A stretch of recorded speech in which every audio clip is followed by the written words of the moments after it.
Bonjour les amis, comment allez-vous? J'espère que vous êtes bien réveillés. Voilà, je veux vous dire déjà, vous remercier pour tous les mots que vous m'avez envoyés d'encouragement, pour vos prières aussi, pour moi, pour la famille, pour Mary, les enfants, mais aussi pour ma maman, puisque c'est elle qui se retrouve bien seule maintenant. Elle se retrouve seule, mais le Seigneur est avec elle, et, le Seigneur a déjà, par exemple, donné un voisin de palier qui est un chrétien né de nouveau engagé. Et c'est un exemple parmi plusieurs. Voilà, et ce matin, j'ai envie de nous encourager avec un passage de l'épître aux Philippiens de Paul, qui écrit aux Philippiens au chapitre 2, au verset 12 et suivant. Et en fait, il nous encourage à persévérer. Il dit, en mon absence, continuez. C'est peut-être ce que papa aurait pu dire. C'est ce que l'on vit aussi dans le cadre du Covid. Parce qu'avec le Covid, on se voit moins, on est plus chez nous, on est moins entre nous. Même si je me réjouis qu'il y ait le Zoom pour les groupes de maison, qu'il y ait le téléphone pour s'appeler, que dimanche on pourra encore être en nombre réduit, mais quand même être présent. Et pour plusieurs, peut-être pas pour tous, mais pour plusieurs. Et je me réjouis de tout cela. Mais quand même, il y a besoin de persévérer. Et Paul, qu'est-ce qu'il leur dit? Il leur dit, mes frères bien-aimés,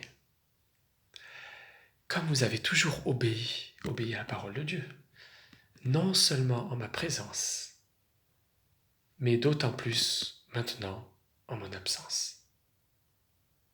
C'est lui qui les a enseignés. Mais là, il dit, à vous, continuez maintenant. Maintenant, vous avez le flambeau, continuez. Et leur objectif, qu'est-ce qu'il leur donne? Est-ce qu'il leur dit, faites une révolution, changez les gouvernements, créez une démocratie? À l'époque, ça n'existait pas. Enlever les Romains en dehors de Jérusalem? Non. Il leur dit pas qu'il faut lutter contre le Covid, contre les autorités, contre le complotisme. Il leur dit simplement, mettez en œuvre votre salut. Travaillez à votre propre salut. Menez-le à bonne fin. En un mot, persévérez. Persévérez dans la foi chrétienne. Très concrètement, c'est rechercher la sainteté de Dieu, de glorifier Dieu dans ce que l'on vit, dans nos choix, nos grands choix de vie, mariage, études, travail, etc. Mais les petits choix du quotidien, comment j'utilise mon temps, comment je m'habille, quelles sont mes priorités. Voilà, dire oui à la volonté de Dieu. Alors, il va rentrer justement dans le détail, il va expliquer ça, et je dirais 3 points. Le premier, c'est notre cœur, notre attitude. Ce qu'il dit en premier, c'est travaillez à votre propre salut. Comment? Avec crainte et tremblement. Waouh! Il dit pas travaillez à votre propre salut avec énergie, force, puissance, conviction. Non, il dit avec crainte et tremblement. C'est peut-être pas fun, ou c'est peut-être pas à la mode, mais crainte et tremblement, c'est oui un peu à l'opposé de nos jours, où tout le monde est vantard, comme Paul dit à Timothée, à la fin des temps, tout le monde sera hautain, vantard, etc. Avec crainte et tremblement. C'est en fait rechercher l'approbation de Dieu en premier. Qu'est-ce que Dieu pense de moi, de mes choix, de ma vie chaque jour? Pas pour stresser, mais pour pouvoir se remettre aussi en question. Est-ce que je vis ma vie sérieusement ou est-ce que je la vis très légèrement? Est-ce que j'avance avec prudence? Comme vous savez, des serpents. Il prend cet exemple. Avec prudence. Est-ce que... et simplicité, comme il dit, comme des colombes, comme des serpents. Mais avec prudence, parce qu'en fait, je me dis qu'on peut se séduire soi-même. On peut se tromper soi-même. On peut penser qu'on est un bon chrétien sur la bonne voie, et puis, en fait, on suit notre cœur sans le savoir, notre cœur pécheur, notre propre chair. Notre cœur est si facilement attiré par les paillettes du péché. Et donc après ce premier critère, avec crainte et tremblement, il dit un encouragement. Par quelle force on va le faire? Et là, il ne dit pas retroussez-vous les manches, voilà, il dit persévérez, oui. Sachant que c'est Dieu qui produit en vous le vouloir et le faire. Dieu, par son Esprit Saint, produit en nous la volonté, le désir de lui faire plaisir, de le rechercher, mais aussi la force d'agir et de travailler chaque jour pour sa gloire. Concrètement, Jésus avait dit à ses disciples, l'esprit est prompt, mais la chair est faible. Mais là, il dit, non seulement vous aurez le désir qui vient de Dieu, un bon désir, mais aussi vous serez capable d'agir. Et je trouve que c'est très encourageant. Ce qu'il nous demande, c'est pas d'avoir beaucoup de force. Il nous dit, c'est moi qui te donne la force.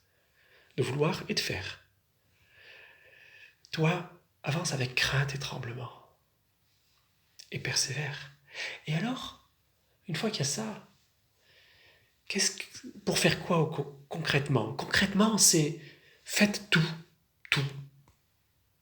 C'est pas compliqué. Il n'y a pas une liste de choses à faire, à ne pas faire. C'est faites tout. Mais il donne 2 critères qui, pour nous Français en particulier, mais tout être humain, nous reprennent. Sans murmure, sans raisonnement, avec des synonymes, sans râler, sans contester, sans manifester, revendiquer, toujours dans le fight. Non, ou toujours pas content. Non, il veut le contentement. Et alors, quand on a ça, le fruit arrive, et le fruit visible, c'est que vous serez irréprochable et pur. Irréprochable et pur, ça ne veut pas dire sans péché, ça veut dire juste que notre vie irréprochable, elle est en cohérence avec ce qu'on proclame croire. Irréprochable, ça veut dire qu'on dira oui, lui il est chrétien, et oui, il vit chrétiennement, même si on n'est pas 100% parfait. Mais il y a une cohérence. Et pur, c'est la même chose.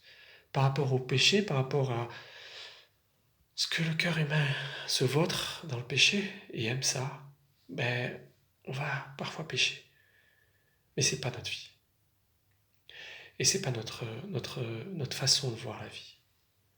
Et donc ça fera un contraste. Dans le sombre, on sera comme des luminaires. Cette génération, elle est tordue, parce que le cœur humain et mon cœur humain naturel est tordu. Elle est perverse, parce que mon cœur, il est pervers. Il tourne tout à l'envers. Ce que Dieu appelle mal, le monde l'appelle bien. Et pire, ce que Dieu appelle bien, le monde l'appelle mal. Ça, c'est encore pire, je trouve. Alors voilà, comme au temps de Noël, puisqu'on est en décembre, il y a beaucoup de rues qui s'illuminent le soir ou le matin. Soyons comme ces luminaires qui éclairent, parce que c'est Dieu qui travaille en nous. C'est lui qui fait en nous le vouloir et le faire. À nous, il nous suffit juste d'avancer avec crainte et tremblement, en se rappelant que tout ce qui est murmure, contestation, se cache notre cœur charnel derrière. Et voilà, nous pourrons honorer le Seigneur et travailler à notre propre salut. Voilà, je vous souhaite une bonne journée. À bientôt.